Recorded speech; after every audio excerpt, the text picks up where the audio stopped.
Welcome to this DelftStack tutorial video.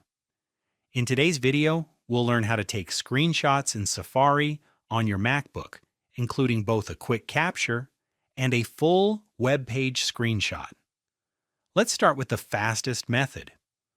Open Safari and make sure the web page you want to capture is visible on the screen. Now press Command plus Shift plus 4 on your keyboard.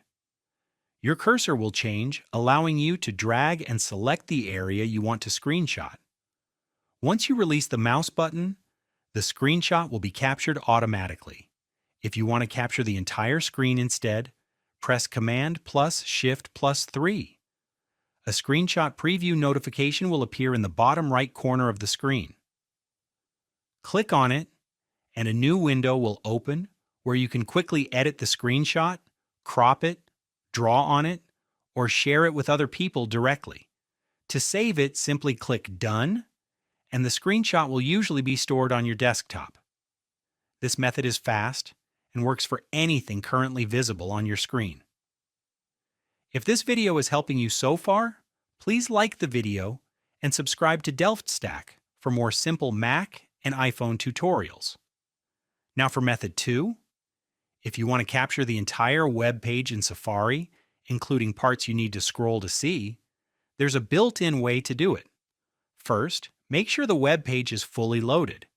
Then go to the top menu bar, click File, and choose Export as PDF. A save window will appear where you can enter a file name and choose a save location. Click Save, and Safari will create a full-page snapshot of the website in PDF format, including all visible and hidden sections from top to bottom. If you need the screenshot as an image instead of a PDF, open the saved PDF using Preview. Then click File in the menu bar, choose Export, and change the format to JPEG or PNG. Choose your preferred format, select where you want to save it, then click Save. This gives you a full web page screenshot in image form that you can easily share or upload. And that's it. You now know how to quickly take screenshots in Safari and how to capture an entire web page on your MacBook. Thanks for watching this DelftStack tutorial video.